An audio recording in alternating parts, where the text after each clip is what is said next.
You're listening to an episode recorded during the time Innovation Fuel was part of University Canada West. We are proud and grateful for the work we've done together, and we want to thank the university for being in our podcast. We are now excited to continue the journey of Innovation Fuel into its next chapter. Thanks for listening. You're listening to Innovation Fuel, business podcast by University Canada West, bringing you fantastic stories for accomplished entrepreneurs and key industry professionals. Let's explore the entrepreneurial world through local businesses and our university community. Hello, Gelareh. How are you doing? I'm okay. You know that sometimes I have to pick up or drop off Nava, my daughter, to the school or art school or taekwondo class. Yeah. And the location of those places is mostly maybe in the back alley or the other side of the street. So when I'm using Uber, it's really hard to pin the location. And Uber will say that, no, I cannot go to that place, to that way, because I have to just go the route that my app shows. Finding the location, the best location, is sometimes not easy by Uber. Well, hold on a minute. So you're saying Uber has a challenge to it? A challenge that maybe can be solved. Have you heard of something called What 3 Words, Gelareh? I think this might solve your problem. Yes. Let's welcome Marcus Taylor, head of the North American Partnership at What 3 Words, to another episode of Innovation Fuel. Hi, Marcus. Hi, Dave. Welcome, yes, to Innovation Fuel, brought to you by University Canada West. We are traveling across multiple ponds. I don't even know where Marcus is right now. I should probably have asked him this question. But we're traveling across multiple ponds, and we are going to you remember the music event called Coachella? And maybe the connection between Coachella and What 3 Words is? It's not a board game. There might be something else that might help you find Coachella. Marcus, before we jump in, we need to know who Marcus is. Marcus, tell us a little about you. Yes. As mentioned, I'm head of North American Partnerships at What 3 Words, and I'm calling in from London today. So just across one pond, one very big pond that I frequently cross to come and visit you guys over in North America. Worth me just sort of giving a bit of an introduction to what 3 Words is. I'm sure some of your listeners won't be familiar. I'd love to sort of explain what we do and how the system works. Yeah, Marcus, give it to us. Tell us what 3 Words is. I guess starting with the problem that What 3 Words solves, we define it as bad addressing. So I don't know if either of you have ever had an issue of a delivery going to your neighbour's house instead of your own, or maybe your Uber or your Lyft driver's trying to find you and they don't know where you are and they're driving around the same block. These are scenarios that we think, don't really need to be problems in the 21st century. So street addresses, I often say, were sort of developed a few hundred years ago for delivering mail by horse and car, and they haven't really had an update since. And then there's another issue whereby vast swathes of the earth just don't have an address at all. So if you think about places like parks or lakes, mountains, deserts, beaches, there's no sort of human-friendly way to communicate about precise location in those places. So I wrapped up under the term of bad addressing, and What 3 Words is a solution. So What 3 Words has divided the entire planet into a grid of 10-foot by 10-foot squares. It's about the size of a car parking spot, and then we've given each one of those squares a completely unique 3-word address. So that's kind of just like a 3-word code assigned to that place to identify it. For an example, our office in London, the 3-word address for the front entrance is filled count soap. And it's really useful to be able to give that to people because our office is sort of shimmied between a canal and a really busy freeway. There's a broad range of use cases of What 3 Words is used for, from, as we said, sort of helping delivery drivers find you, but also in an emergency context, What 3 Words has really taken off as a way to communicate your precise location if you need assistance. So Marcus, take us back, because the founder of this product is Chris Sheldrick. And Chris Sheldrick, he stumbled onto this idea from, was it a music festival? Well, he was working in the music business. You're exactly right. He was working in the music business, and it's a really funny story. He found his biggest issue working in the music industry was actually getting his bands to the right location for their gigs. And he's got all sorts of sort of funny anecdotes of bands ringing him up and saying, "Okay, Chris, don't panic, but I think we may have just sound checked at the wrong person's wedding," and all sorts of stories like this where they've ended up at the wrong location. And he sort of said, "Look, there has to be a way to communicate better about precise locations in the 21st century." And he got together with a friend of his who was a mathematician, and they just came up with this solution of using 3 words to identify places. And a way I like to think about it is we already have GPS coordinates, which are super precise, but they're not that human friendly. Humans aren't that brilliant at communicating in long strings of numbers. And so they swapped out the numbers, used words, and all of a sudden this sort of alternative addressing system was born. And that was about 10 years ago now, and we've been spreading the word ever since. So let me ask you a question because it's a great idea, but it's not clear to me what word generate revenue. Oh, good question. Yeah, really good point. And I first I'll probably sort of just cover what is free, and then we can talk about sort of how it's paid for. So what 3 words is free to the consumer as principle. So we have an app that you can download, the What 3 Words app, completely free to download. You can look up What 3 Words addresses. You can share them with your friends. What3words.com, exactly the same thing. There's no cost to using What 3 Words as an everyday citizen. We also give our technology away for free to emergency services and qualifying NGOs who use What 3 Words to help them save lives and as a tool in their toolkit. Then businesses will pay for What 3 Words to integrate our technology into their product or services just to make it better. So an example of that would be, let's talk about those delivery companies that we sort of started the call with. We work with delivery companies like DHL in Europe who deliver parcels with What 3 Words addresses. So a customer can say, "This is where I want my parcel." You keep delivering it, sort of your delivery driver never finds us. They never get to the end of the street where we are. This is the 3 word address of where we want the parcel delivered. And all of a sudden they can sort of make that customer's day delivering the parcel. Loads of car companies are now integrating What 3 Words into their navigation system. So car companies like Subaru, car companies like Land Rover are integrating What 3 Words. So you can type or speak a 3 word address into the vehicle. You can say, "Hey Subaru, take me to Apple Lamp Spoon," and then the car can navigate to that address. So those are a few examples of where businesses have figured out that What 3 Words can add a lot of value in their product or their service, and they've integrated it to benefit their customers. So I understand that one, but to me, it's sometimes I'm from Iran. Sometimes even Google doesn't work in Iran. In some countries, it's not that much great. Google Map doesn't work that way. So what challenges do you face expanding globally and localization, language adoption? Yeah, that's a wonderful question. So What 3 Words, the mission has always been to be a global standard for addressing. So we want people to be able to use What 3 Words in Canada, and we want people to use What 3 Words in Cambodia. So What 3 Words is not just available in English. It's not just a Western addressing system. It's actually available in over 60 languages and counting. So our language team has been working over a decade to create the What 3 Words system in multiple different languages. And now I think over half of the world's population can use What 3 Words in their native tongue, which is something that we're really proud of. So we have businesses, it's not just sort of Western businesses. We have ride-hailing companies in the Middle East using What 3 Words to get people to their right location.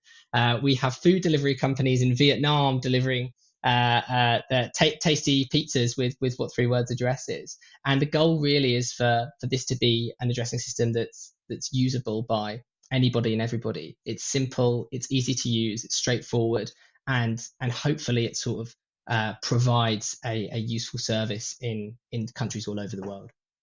Yeah, well, Mark, so I just want to build on that, because what are some of the barriers you've encountered when you're introducing this and into industries and relying on traditional addresses and location systems? How do you overcome these challenges? It's such a good question because, and one we talk about often, that there's nothing really like what three words. It's a really really unique idea and its unique addressing system, and quite often people will sort of think, why do I need this? Why is this something that our business should use, or I should just use as a regular consumer? And what we tend to do is just come back to those day-to-day inefficiencies in life that you might not even realize were a problem until you realize they're a problem. So it's when you're standing on a street for ages and your taxi can't find you, or it's when you're at a music festival and you're trying to find your friends in the middle of a huge crowd of people, and you have to rely on sort of, I'll meet you by the hot dog stand near where we parked to sort of catch up with your friends. What three words is sort of commonly useful in all of those scenarios. And eventually people will tend to say, actually, yeah, there's loads of scenarios where I just sort of accept these inefficiencies and there could be a better way or a different way of doing this.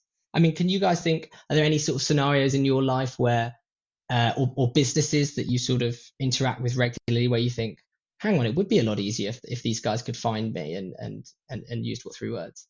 Oh, there's huge. I can name a number of different challenges I've had. Personally, ended up on the wrong address and trying to find a Yeah. unique business in a big complex, like, or trying, as you said, or trying to find an individual, a friend. You know, there's so many Yeah. user cases that I can see this. I even see the user case, and I'm just going to throw this out because I have to, because I'm thinking innovation is Jeff Bezos on Amazon with the drones. Right. Could we just be delivering yeah. packages to people in the park? Yeah, for sure. That's a great one. What about you, Gelareh? Yeah, I have another question. So I totally understand about the very busy streets, but I lost a lot in the places that they are remote or served areas. So how does it work there? For example, I want to go camping. Yeah, that's an excellent question. So as I've said, the whole world is already mapped with our squares with three word addresses. A brilliant thing about what three words is it actually works offline. So because all the work is done of assigning these three word addresses to these places, and we don't update them, they're fixed. The what three words address system never changes. So you can open the what three words app in an area with no cell service or no internet connectivity and find your current what three words address. Now, this is brilliant for that scenario you raised of I'm going camping and I want to sort of remember where I pitched my tent. But increasingly, this is where emergency services are finding what three words really useful in the UK, where I live, and also all across North America. In the UK, the emergency services got onto this really quickly. I think over 85% of emergency services in the UK use what three words to locate people if they're sort of in an accident and need assistance. And this is spreading all across North America. Literally yesterday in Ontario, Canada, it popped up that there was two lost hikers had found themselves wandering off the trail, and the police service got them to use what three words to find exactly where they were so they could go and find them and save them. And it's fascinating to see these stories, and they seem to be popping up more and more increasingly. It's a really important part of our business and something that we're so proud of, that emergency services seem to find this useful and are able to save lives using what three words pretty much every single day. So I just want to know that because to me, your biggest competition is with Google Maps, right? Well, we don't necessarily see Google Maps as a competitor. We define ourselves as navigation agnostic. You know, we're not a navigation platform. We don't build maps. We're just an addressing system that happens to have an app. And more so, people are using what three words in other people's products, like in their cars or in other people's delivery apps. So as I say, we're navigation agnostic. We'd see Google Maps, Apple Maps, Waze, all of these companies as collaborators, not competitors. Our goal is just for what three words addresses to be able to be searched anywhere and everywhere that you would search regular addresses. So I'd consider them a collaborator more than a competitor. So in order to deliver this, Marcus, what Mm, type of partners do you have out there? Like I see a great opportunity. Yeah, I think you're right with Google Maps and Apple and all these things. I think mm, that's it's an added element that takes it a little bit further. It takes the GPS even further to isolate mm. individuals where they are. But what partners do you need in order to make this work? It's a wonderful question. And I just think any company that is moving people or things anywhere could benefit from using what three words. So we've already spoken a bit about car companies. You have those outdoorsy adventure car companies like Subaru or Land Rover who'll want to drive off into the middle of nowhere and use what three words address to find all these cool and interesting places. And then we have very sort of fancy premium brands like Lamborghini and Aston Martin who are using what three words in their vehicles as well.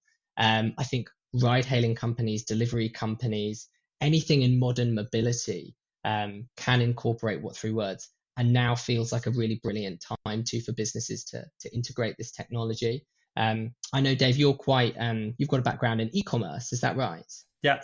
So we're seeing just hundreds and probably thousands now of e-commerce retailers adding the ability to add a what three words address at checkout. So their customers can say, hang on, this is my three word address. This is where I want you to deliver my new pair of sneakers. And this is sort of not just happening in the UK or the US, but in countries like India and countries like Vietnam, where addressing can be even more of an issue than in some of these Western countries.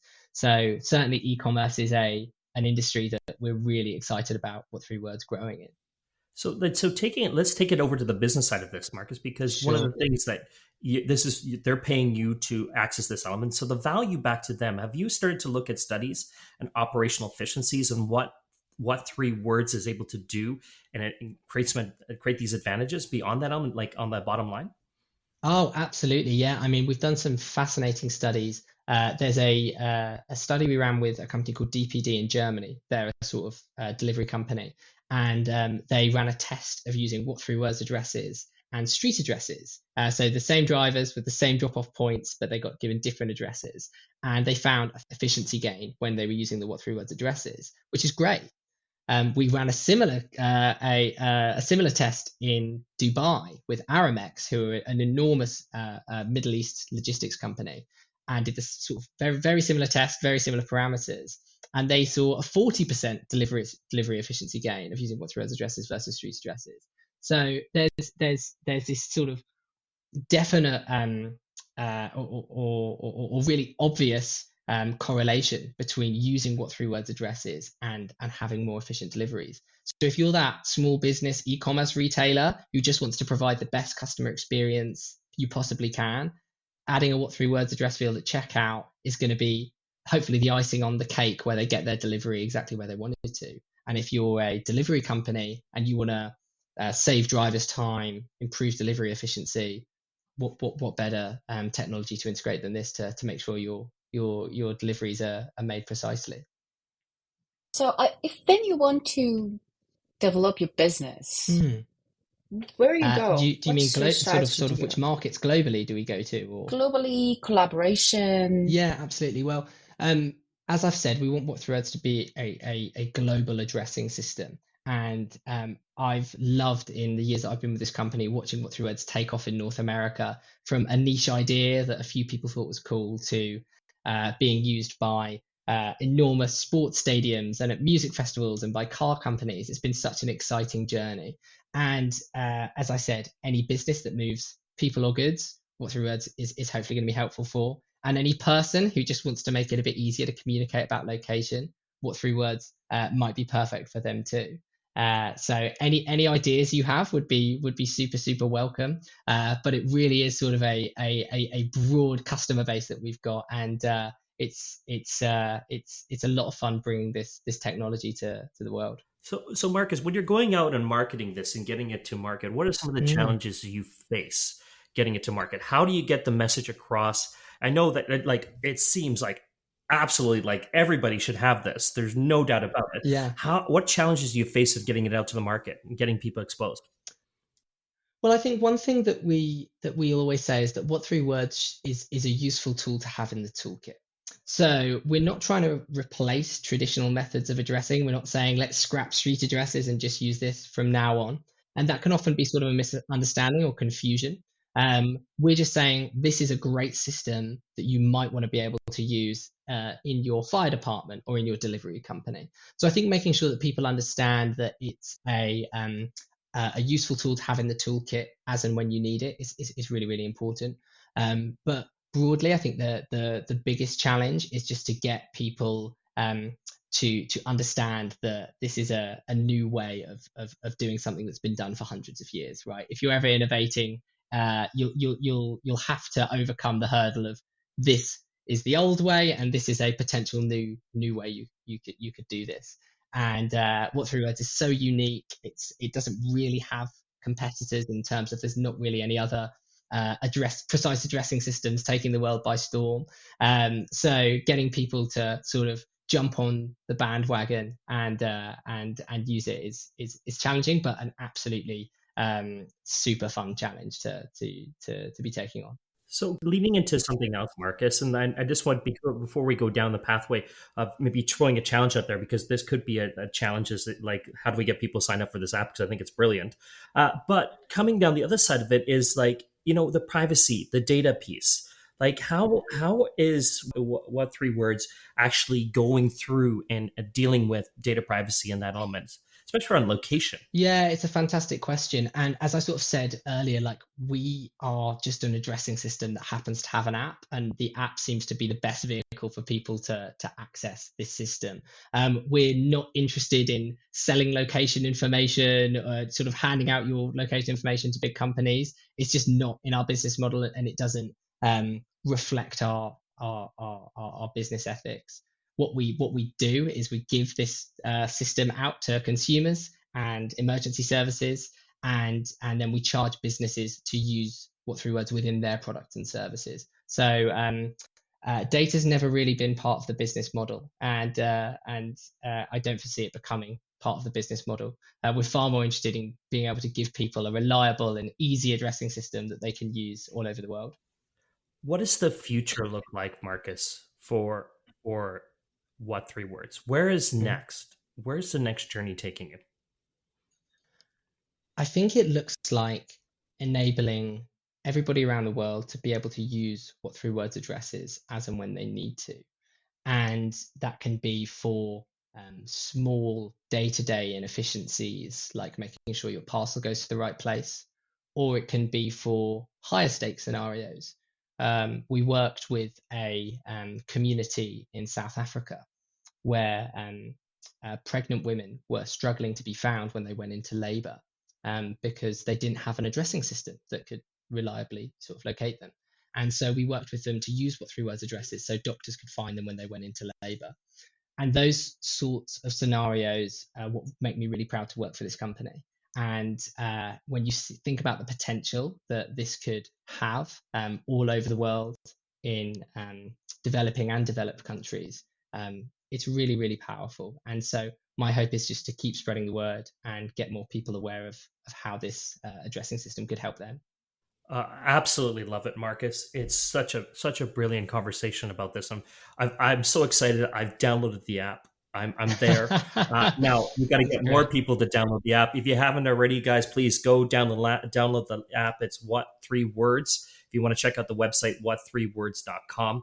Marcus, before we wrap up our show today, we need to throw out a challenge. We like to throw out a challenge at the end of our show here, talking maybe it's a macro challenge, a big challenge that we need to be thinking about, or it might be a micro challenge that maybe What Three Words is dealing with and needs some input on it. Leaves it up to you, my friend Marcus. Yeah, I love this initiative. And the challenge I'd like to suggest to your listeners is to just think about inefficiencies in their daily life that have been accepted as the norm or commonplace, and see if they can come up with a solution. So the inefficiencies that we think about are those deliveries not getting to the right place, or in the sort of higher stakes scenarios, people not being able to be found in emergency situations.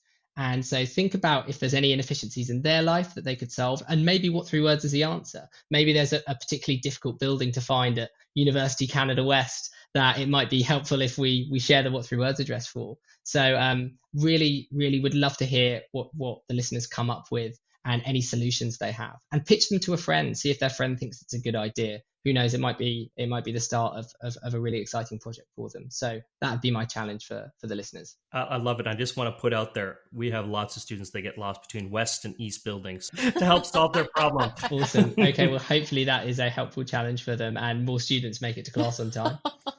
That's perfect. Thank you, Dave. Thank you, Marcus. That was another episode of Innovation Fuel. Thank you for listening to Innovation Fuel. We are on all podcast streaming platforms, Google, Spotify, and Apple Podcasts. Visit our website at www.upenwest.ca/Innovation Fuel. Also, follow us on Instagram at innovation_fuel.